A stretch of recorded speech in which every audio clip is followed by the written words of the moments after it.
Okay. So we are going to start what we talking about, continue to talk about how we are able to determine causal effect. I will pick it up from the truncated factorization formula. But before I'll continue, any questions? Just a clarificatory question. What's the relationship between the truncated factorization formula and the adjustment formula? Very, very close relationship, one-to-one. So this is actually what you see here in front of you in the slide would be, I can use to really try and explain. So what we have here is a summary. I mean, we can go backwards to here, but the summary is that the semantics of intervention is of doing X, if X is a variable or even a set of variables, is that we truncate, we remove, throw away or do a surgery of all the mechanisms that are associated with the variables that are in X. So this is the definition of what it means to do X. And it can be rewritten, since we are in the Markovian model. It can be, and in general, actually, also, it can be written this way because it's just the joint probability distribution, and we just divide by the formula that we throw away, right? Okay, up to here? Yeah. So now it's just what you can imagine is that the definition of a conditional probability is the probability of X and PA and divided by the probability of PA, which will lead to this expression, right? So the question is whether it's easy to see the connection from the second expression to the third expression. Do you see it, or I can? Yeah, I see. So you're doing the definition of probability of X of P of A and probability of B. Yeah, this is the definition of conditional distribution. P of X conditional P of AX is the probability of the joint divided by the probability of the conditioning, which is the PA. If we will imagine doing it, I'm not doing it in your, this will make the joint appear in the denominator, and the probability of PAX will appear in the denominator. And it would mean, again, it will mean the probability of V divided by the probability of X and PAX is just this conditional. So, and from that, everything follows. So we now see that there is an adjustment. So we are, in order to really know what is the probability of V given do X, it's the conditional probability of V and X conditioning on the parents and weighting by the probability of the parents. So this follows definitionally from here. This is the definition. And now I am just doing algebraic manipulations moving down here. And that's what we get, what we have here. Now, when we want to know some of the probability of, okay, let's move here. And we saw some of the examples. So this was one example. So in some cases, the exercises that we are doing is to show that from the definition follows the adjustment.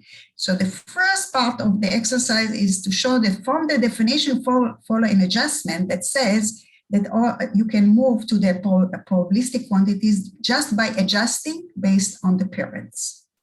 That's the implication. That's what we want to show first.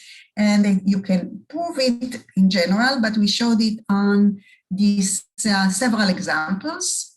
So this was the first example where we show the ice cream example where we showed how do Y, how it impacts X, the intervening. This is a, yeah, no, this is a mistake, right?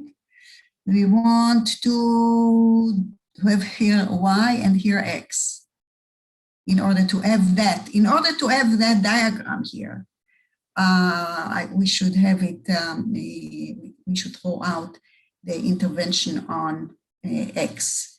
So this would need to be changed. I don't know, I didn't catch it. Did we catch it last time? No. So you're saying the problem is that we also did a do operation on X as well as on Y. Yeah. What I wanted to, what's written here should be changed to be a probability of Y condition on X versus the probability of Y condition on doing X. So that's here, I have a typo. But, and this will correspond to doing X, if this is my assumptions, and I have this diagram. Do you hear me? Because I have some note that the internet is not stable. Do you hear me fine? Yeah, I can hear you. Okay, so this will be the expression, the intervention that we, the new model that we will get. And if we look at all these three models that we used in our examples of Simpson story and the blood pressure story and the ice cream, the doing on X, here it's correct, in each case will lead to a different type of a diagram. And in this diagram, by definition, I'm not yet saying anything about that adjustment. I'm just going through this. Are you there? Is anyone else? Yeah, it seems now it paused Yeah. for her.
Do you hear me?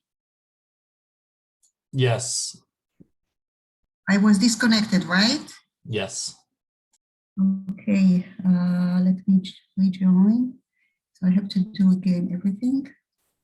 I'm now in a different place. I am in Israel, and I didn't know that there were issues, but maybe there are problems with my connection here. Okay.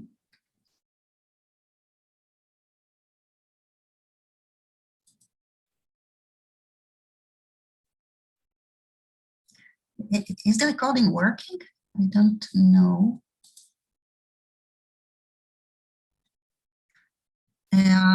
Bobak? Yes, Professor. Is the recording working? Because I get a note when that I need to stop share. So, but the sharing is working. Recording, pause recording. I think the recording is right.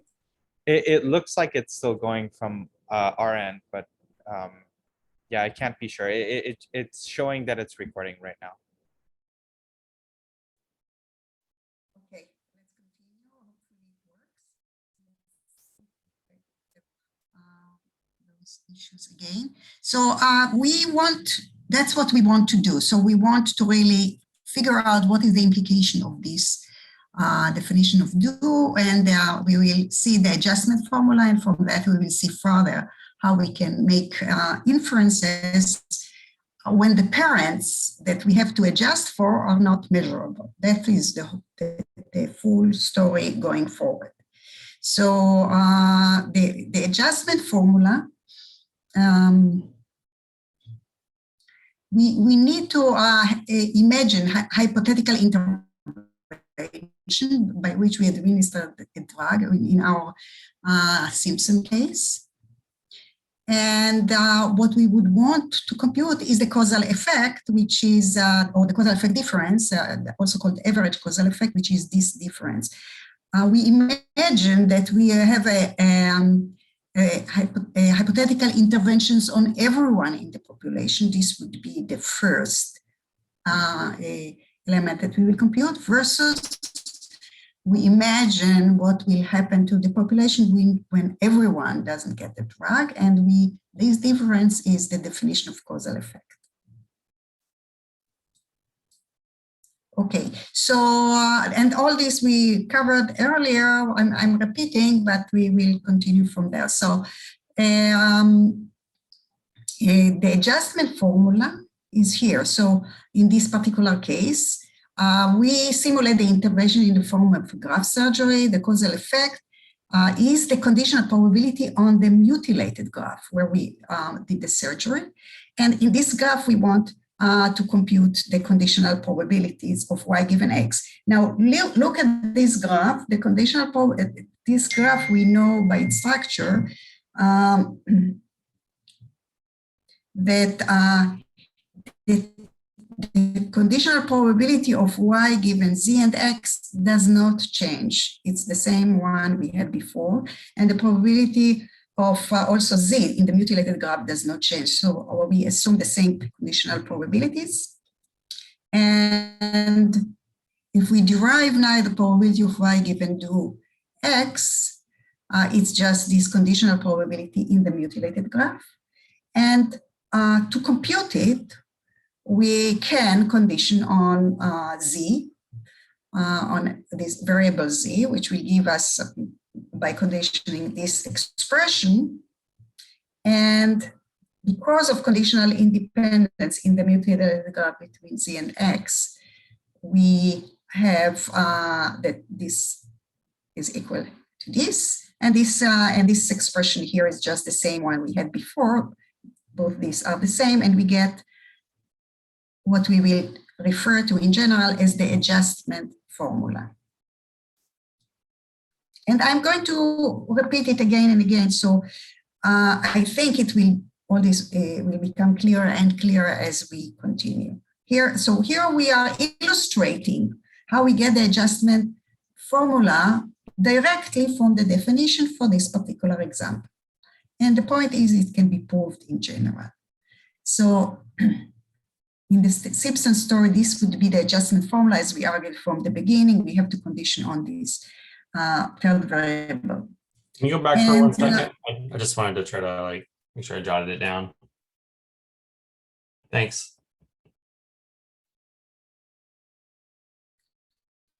And the point to note is here we have something that includes a do operator. And here we have expression that can be obtained from the data, from the original probability distribution. Presumably we have samples from it and we can compute these quantities from there. So if we had a randomized controlled experiments on X, let's say, taking the drug, we would not need adjustment because the data is already generated from the manipulated distribution. Namely, we can compute y given do x just by looking at the observation and just computing it in the usual way. Because we have a randomized experiment, the manipulated samples from the manipulated distribution. It turns out that sometimes you do conditioning anyway, even when you have the experimental data. And this is for statistical accuracy. So let's imagine that you have the samples from the joint probability distribution on y, x, and s, or y, x, and z, sorry. This is a typo here. And you can do one of two things. You can just marginalize over y and x and compute in the usual way the conditional probability from the samples. Or you can derive instead this quantity, namely you can derive the conditional probability of y given x and z from the table. Separately, you can compute the probability of z from the table, and then perform this algebraic expression. So both will be supposed to be, they will be unbiased estimates of what we want to compute. But if you think about what's going on, the claim here is that sometimes this computing this expression will have smaller variance. We are talking about statistical estimator. So this is a side note, but it is a source of confusion. People would say, well, we always do this, we always condition or not. But anyway, I just wanted to make this point. And in the case of the Simpson example, we saw quickly last time that we can just, now here is an example where we have a full table distribution of the data, 3 variable, recovery, drug, and gender. And we can now compute this expression. We can compute the probability of y given to x equal 1, namely the drug was given, and x equals 0, the drug was not given, these two quantities, and we can take the difference. And by looking at the right expressions from the tables, this will be the two quantities, and this will be their difference, and this will be the answer in this particular case. And here is a note, a more informal interpretation of average causal effect is that it is the difference in the fraction of the population that would recover if everyone took the drug compared to when no one takes the drug. So that's an interpretation of what average causal effect is in this case. And in the blood pressure example, we had a different diagram. And because of that, we don't need to do any surgery here because there are no parents. So it means that so actually we have this equals to this. There is not, we have from the observational distribution, we can directly get the expression, the probability by conditional distribution. And it means that no surgery is required. The condition under which data was obtained were such that the treatment was assigned as if randomized. If there was a factor that would make subjects prefer or reject treatment, such a factor would show up in the model. The absence of such a factor gives us the license to treat X as a randomized treatment. So this is a way of really, again, justifying again and again to people who subscribe to in the connection with randomized experiments. When we don't have parents to X and we have the observational data, we can have this interpretation that what we get is the experimental distribution, as if things were randomized at X, randomized in the population. So to adjust or not to adjust, this is the question. And now we are, I think we stopped here, so we are continuing. The first rule of the causal effect rule is given a graph in which a set of variables, PA, are designated as the parent of X. The causal effect of X on Y is given by this expression. This is the adjustment formula. We just have to condition on the parents. And we sum over all the possible values of the parents.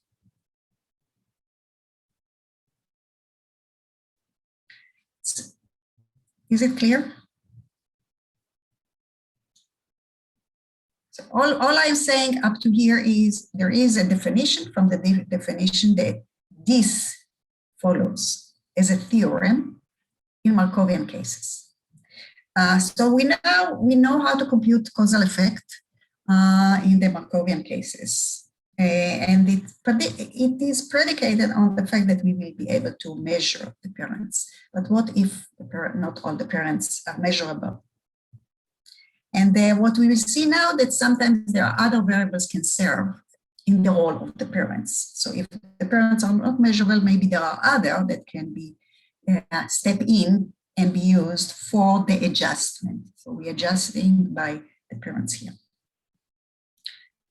But before, just a note about multiple intervention, which is just extending this to the case when we have intervention not on single variables, but on several variables. So it's the same thing, and we can illustrate it on this example here. So suppose you have this causal diagram here, and you want to determine what happens when you have intervention on two variables, on t, where is t here? Here, this variable t, and on z3. So the definition extends. We simply truncate for both the mechanism, the functions for both t and z3. And then this will be the mutilated a model from which we can get the quantities of interest. So we have to delete this probability and this probability from the product, and then we can continue. So here, I'm not sure exactly if this is continuation of this, but let's continue. So here is this example, Simpson example. I think it's a different, the title here may be wrong, but let's proceed. So this model that we have here, because it's Markovian, it's actually the visible, the observational distribution factorized according to this diagram as we saw. It's actually a Bayesian network. So we have the probability of z, the probability of x given z, and the probability of y given z and x. That's the joint probability distribution. This is the pre-intervention distribution. The post-intervention distribution governed by the model, it's a different model. I'm not showing it here. It's just, we will not have this factor here. So we will have just the prior probability and the conditional probability. Do you hear me? Do you hear me? Yes, we hear you. Yes. I have no notification that there are problems, so I want to be sure. Do you see the notification, by the way? No, we don't get it unless it's on our end.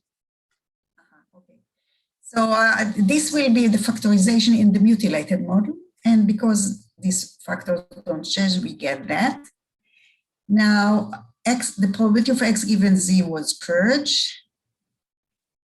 And this coincides with the adjustment formula, because to evaluate this, we need to marginalize over the sum. So this is the joint probability distribution, but we want only to get a quantity over y and x, so we have to sum. This is the joint probability distribution now of the mutilated model to get this conditional probability, which we must sum over z. So this is simply an illustration, another illustration of how you get, in this particular case, to the adjustment formula. I think this title is not in place. So now I want to move to talk about the identification problem, which is this problem of what do we do when we cannot measure.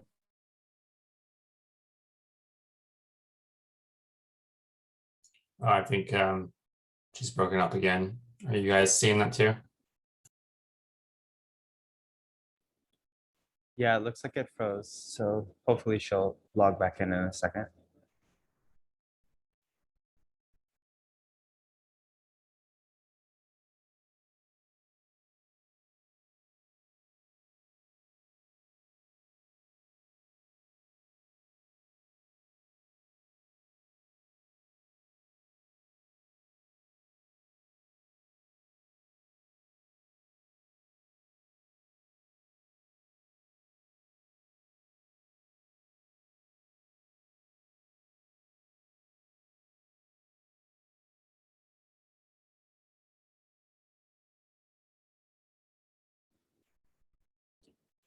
I think most of you are signed up for Piazza, but in case you aren't, you can sign up there for discussions, and you probably received an email through Piazza that the first homework was posted. So if you're not signed up on Piazza, you probably didn't get that message.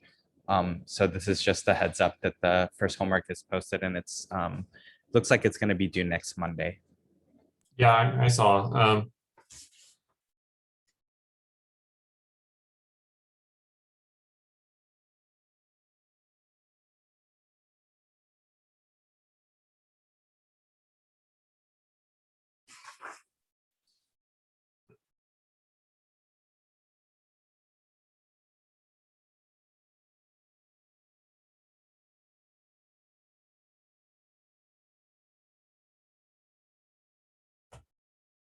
So Bobak, maybe you know this. So looking at the causal effect rule that she gave, the PA, that's a set of variables. So you might have like a smaller joint distribution you need to factorize if you're like going to compute the causal effect rule, right? I'm back. Do you hear me? Yes. Okay. I'm sorry. I'm now logged in at a different network. I hope it will work better. I heard that you have a discussion, which is good. Let me share my screen again. Yeah, I just had a question about the causal effect rule. Just trying to like probe my understanding of it. So we have this set of variables PA, which are the parents of X, right? We can think about that as an additional sort of like small like joint distribution that we might need to factorize if we're going to actually compute the causal effect, right? So if you imagine like, you know, X has like 3 parents, right? All pointing arrows into it. You're going to have to like compute those conditional probabilities of X given those parents along with the marginal probabilities of the parents, right? You have to compute it for what? For the causal effect rule. Not necessarily. Not necessarily. So in order to really to do the causal effect, you can get it directly from the data, and you don't have to really compute this conditional probability necessarily. It depends. I see. Yeah. So you're just simply looking at the cross labeling in your table, right? If you're doing like discrete data, right? Okay. Yes. Yes, okay. you are the expression tells you what you need, what are the quantities you may need to get from the observational distribution, which is a table. You may need to, and sometimes it normally it just condition on the parents. So you need to measure the parents, but it's not the probability of X given the parents, but the probability of Y. Condition on X and the parents that you're trying to get. Is that so? In here, for example, this is the Simpson case. You need to get from the table these 2 quantities, the probability of Y given X and the parent. In this case, Z is the parent, and the probability of Z. You can also get the probability of Y given X if you need. From the observational distribution, you can get anything, any probabilistic quantities you can get. The question is what you need to get in order to compute the causal effect. And this expression tells you what you need to get. Okay. I'm just looking at it. I'm gonna be like studying this for a little bit to just see if I can grasp a little bit. I'll ask questions if anything else comes up. Okay, let's say it is confusing, can be confusing, but so we need to look at it several times to really understand the bottom line, and maybe the following discussion will clarify it further. In general, if we have a Markovian structural causal model, all the structural causal model give you is the identity of the parents. And that's what you need in order to know how to do the computation. Actually, you also can do it differently. You can blindly do the surgery, just do the surgery, remove this function. You have a model, and on this model, you can answer any query, and as if you have the post-intervention. And there are methods to compute any conditional distribution, I mean, just from a Bayesian network.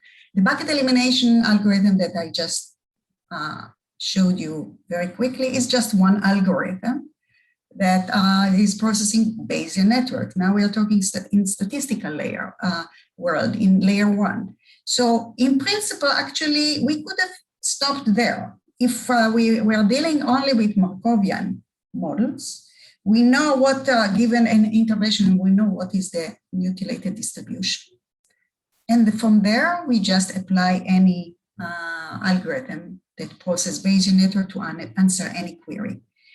The adjustment formula is just showing you explicitly the expression in case you don't have, I mean, we don't necessarily have all these conditional, the function themselves. We don't have the probability of x given y necessarily. We have just the fact that there exists a function from x to y. And then from the data, we can get either, we can get some of the conditional probabilities that we want in order to do the computation, and the adjustment formula tells you which. But if I was able to just take the table and estimate all the factors that I have in the model, then I have a model and I can compute anything using Bayesian networks algorithm. But the game that we are playing here is not that. Is just, let's see when can we extract the information from the observational distribution and give us an expression of what we need to compute. And we can then do it in different ways. We can do sampling to get the actual quantities or something else. So let's move on, and hopefully things will become clearer, because now we are moving to the case where we will not be able necessarily to measure the parents. And we want to talk about the issue that is called the identification problem that comes in that causal when, in that case, when some of the variables are actually not hidden or exogenous.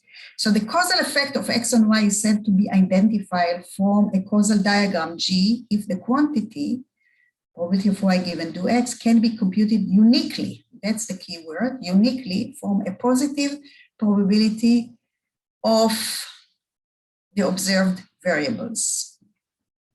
That is, if for every pair of models, if you give it two models that have the same graph, remember the functions, we have access only to the model, not to the actual functions necessarily. So there could be multiple models with the same graph. So if in both models we have that we want that the same causal effect in the actual models occur whenever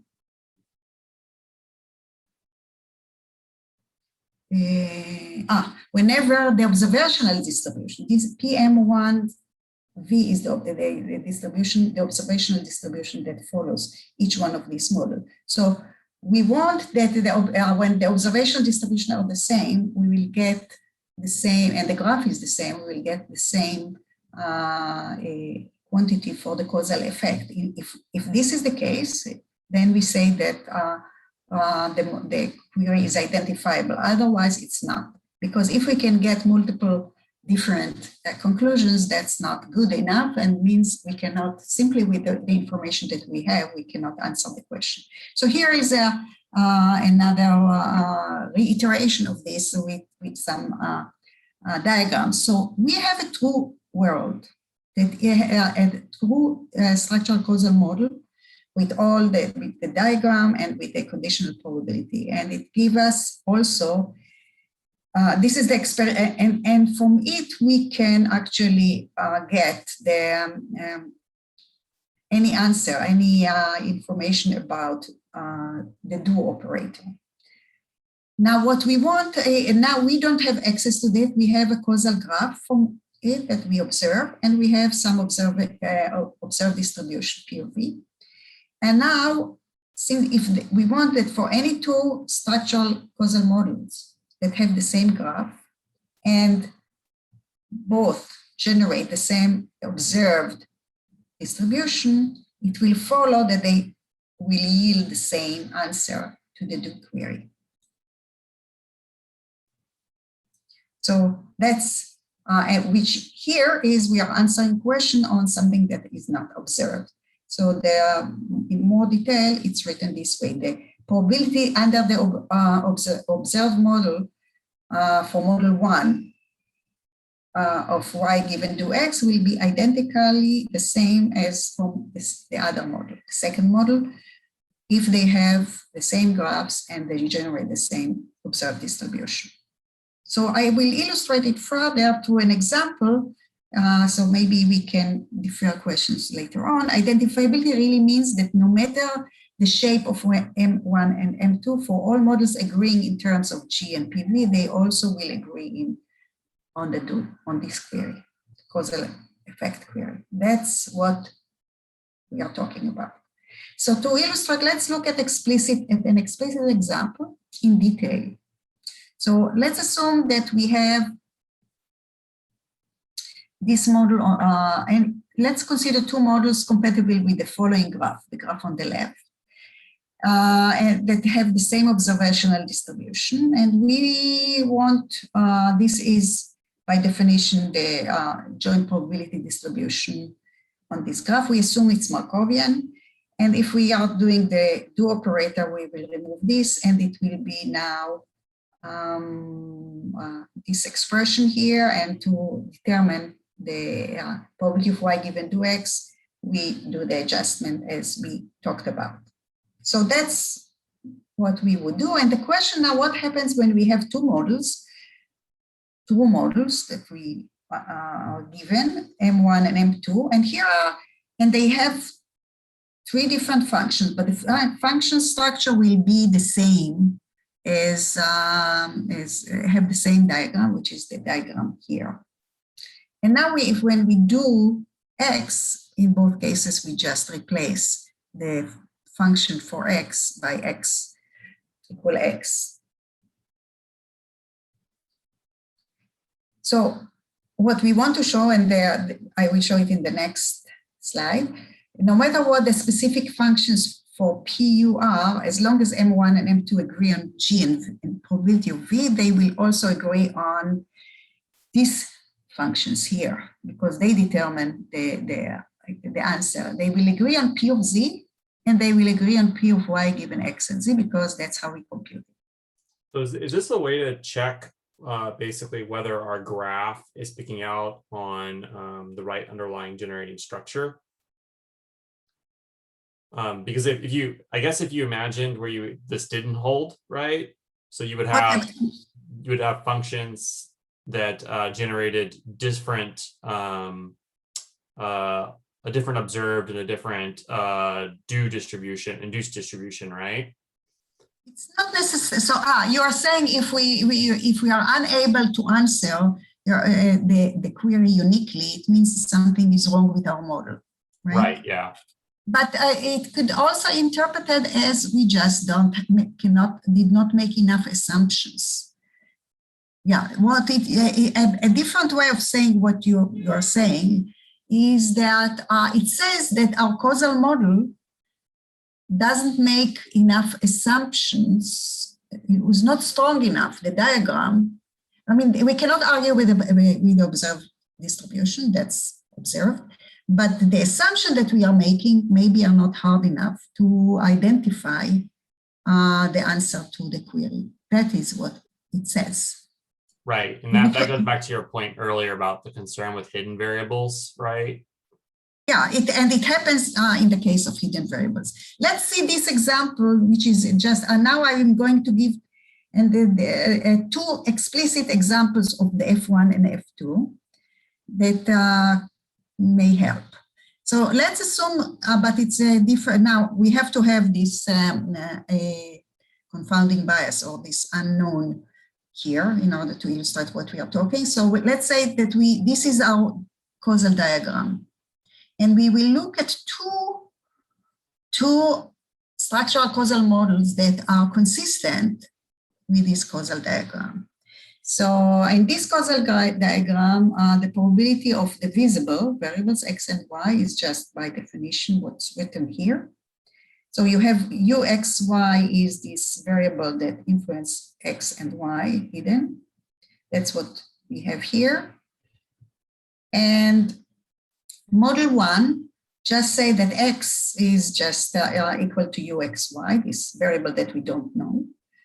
And y is just this expression. Y gets the value of x or uxy. We assume 0 and 1. Each variable has two values, 0 and 1. Or it's uy. Actually, we assume we have another exogenous variables not explicitly noted here. It's as if we can also assume it's subsumed. I'm not sure. Let's assume that it's an additional variable, a different variable that we care to explicitly note in the model. So this would be the model one. And this would be model two. And here it's, this will be it raised question in my mind. It should raise questions in your mind. I think I have the answer for me, and let's see. So the second model is just this. X is just equal to uxy, and y equal to uy. So actually in this model, if that was, we were given just this model, we would not generate this out from x to y. And one may ask, and I asked myself when I looked here, is that a good example? So I think it is okay, because all you need is that the structural causal model will be consistent with the diagram. Now this diagram, what does it mean consistent? That any conditional independency that can be read from this diagram exists in the model. This model is more complex. It's too complex for this diagram, but this diagram does not conflict with it.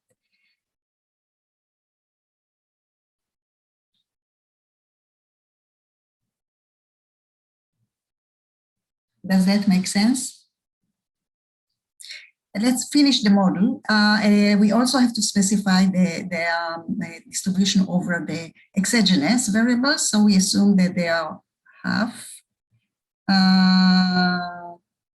Each is a random variable with probability half of being 1 or 0. And we are talking here about two, x, y, and y, these two variables. But I did have a question about model 2. So so far, like we've talked about when we're defining the functions for our models, right? They should reflect the dependency relationships between our variables. And here we have an arrow going from X to Y. And yet in model 2, we don't have Y varying at all on input of X.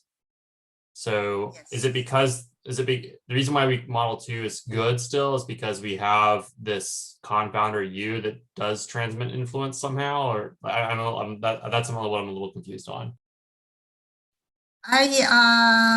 I think it would have been better if the examples that was generated had indeed the same causal model. This causal model, the actually causal diagram for this one would not have this, by definition, the way we defined it, would not have this arc. But if you add arcs, in terms of conditional independencies, you reduce the claims for conditional independencies associated with the diagram when you add arcs, because you claim less.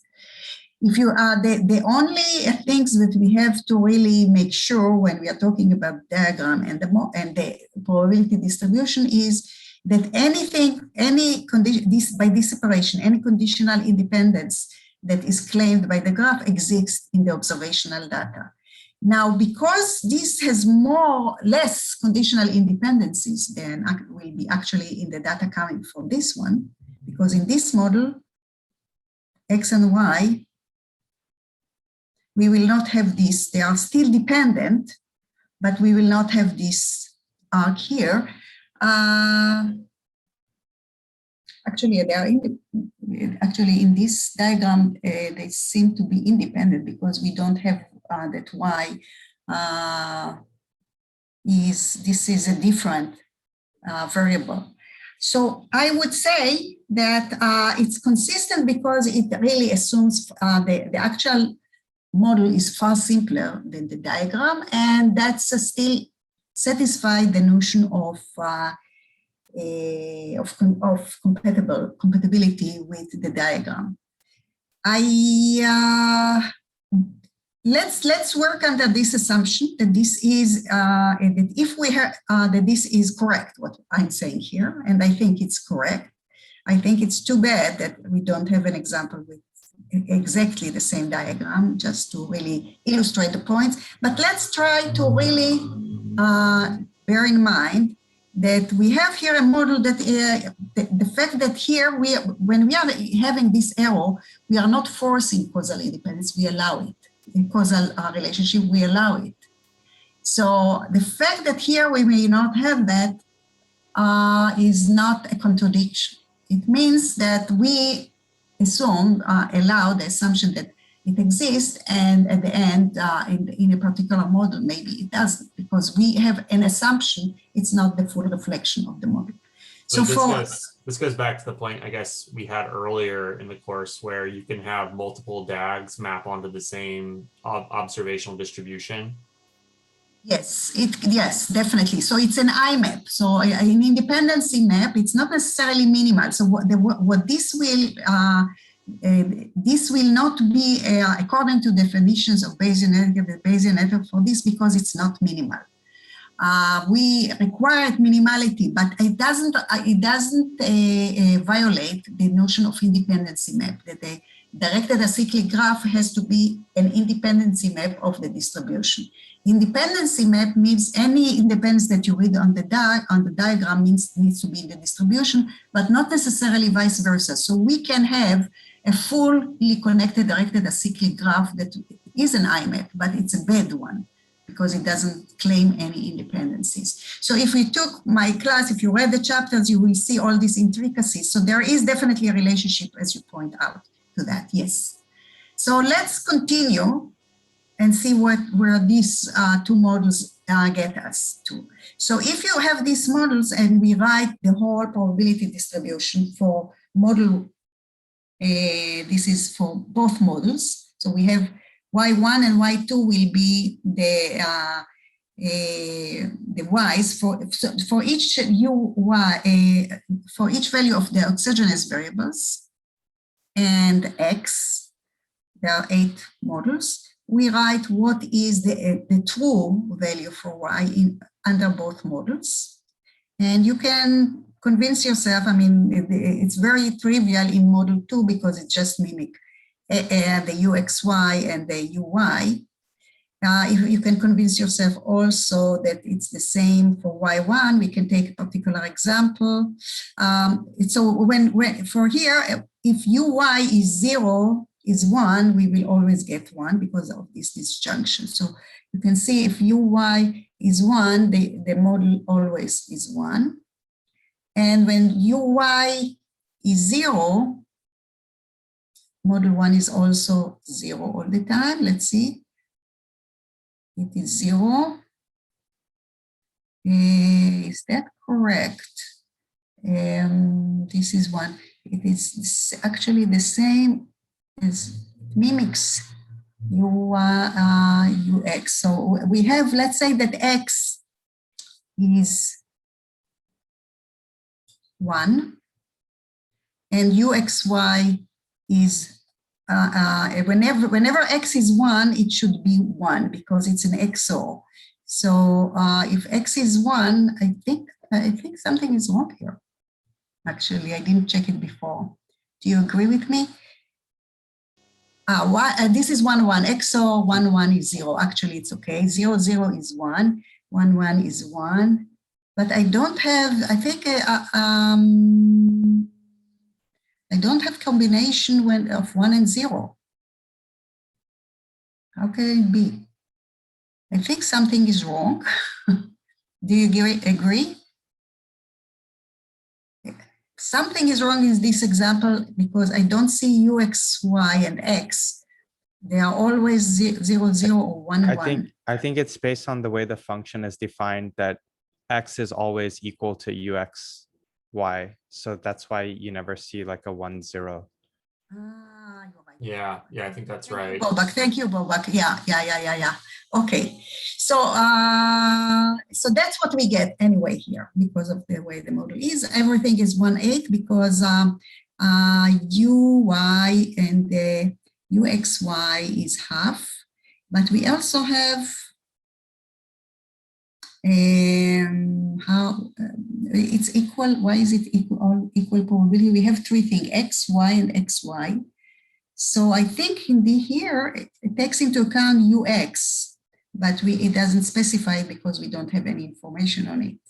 That's the only way for me to explain the 1/8, or the fact that all the u's are equal distribution. So let's assume that this is what we have as the probability distribution of for both models, for y's under both models. And if we marginalize, and we will look, we look at the observed distribution, it's extracted from here, remove by summation the uy and uxy, we will get, assuming no mistakes, that on this only 4 models exist that are not 0, and these are under both models, they will be 1/4.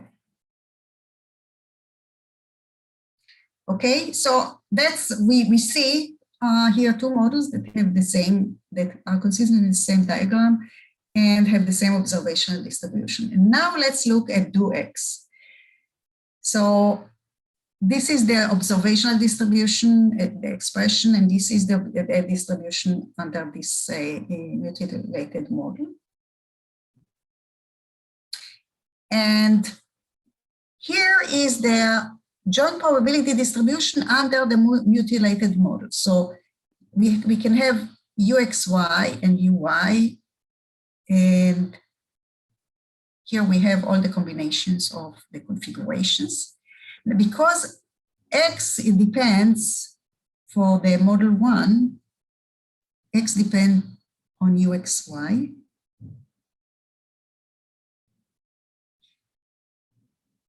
This is model 1, yeah. And y get the, no, sorry, not x, y1 is according to this expression, and it will be written this way because it is the uxy value, which can be 0 or 1, uxy is 0 or 1, and XOR with whatever x is. So it will be this, and this will be the values of the model. So if you will substitute here x0 or 1, you will get what is the y1 value here. The y2, on the other hand, is in the model 2 is just equal to uy. And and it is just identical to Uy. So that's what we get for the second model. And the probabilities will be the probability will be identical in this mutilated model equal to 1/8. If we now want to really compute, marginalize out the U's and get the distributions, what we should get is that we now want to, we are interested in the Y's themselves. So we get that there are different distributions of the probability of Y given do X under a model 1 versus Y given do X2.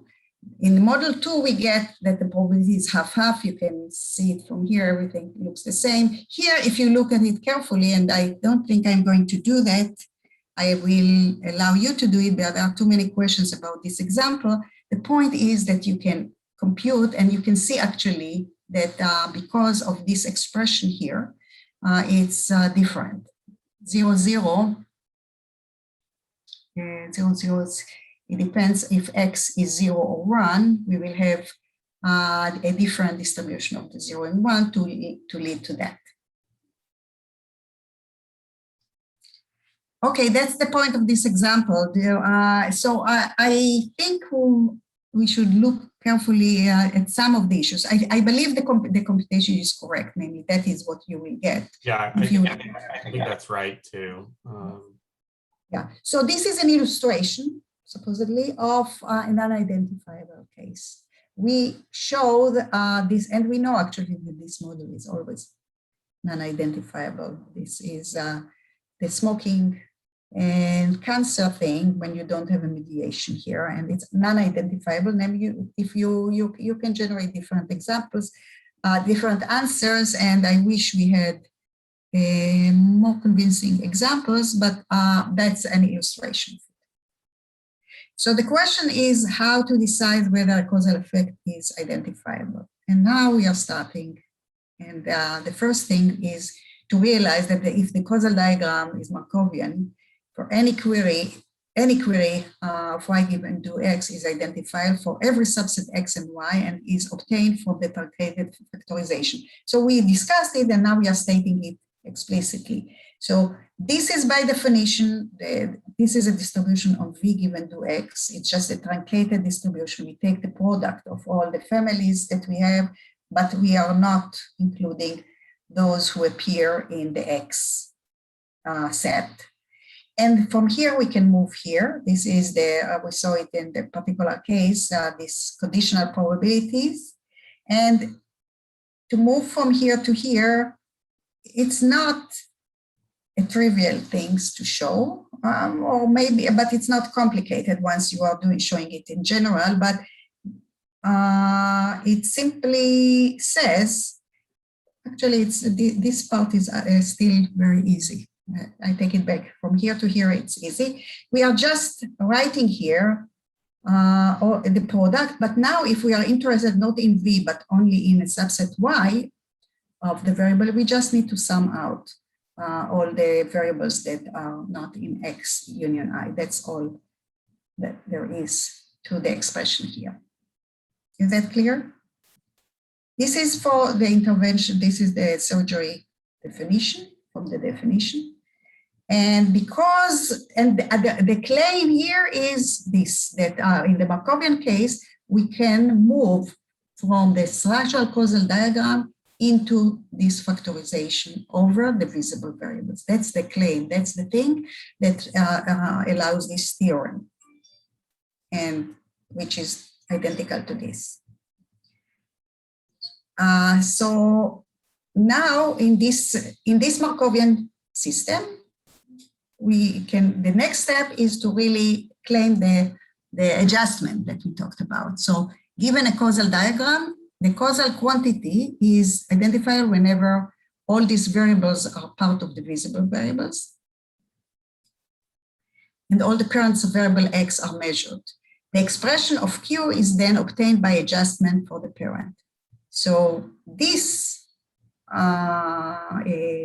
derivation that we can now, the same thing, that this expression here is identical to this expression here in the Markovian case requires a little bit of work if you wanted to prove it. In general, it's not very hard, but you can try it. This is a quiz. Derive from previous slide and derive for non-Markovian models. So you can try your hand at proving that and what we discussed about. There are a variety of things you have to do in order to make it formal. As for our purposes, you can convince yourself, but this is, you should take it as correct. Is this clear? So the main thing moving from here, this expression to here, is that we are able to throw away all sorts of, that we can look at just this expression, probability of y given x and the parent, and the probability of the parent. This can be factorized also, but we are not expressing it in a factorized way right now. Is it clear? It's already after time. Why didn't you tell me? Wow. Do you hear me? Yes, Yeah, we're yes. here. I was gonna tell you if you went one more slide. Okay, it took more than I thought, but anyway, we could continue from here next time on Wednesday. Okay, see you then. Bye. Any questions before we leave? Very quick questions, because I have another meeting, I just realized. Okay, see you next time.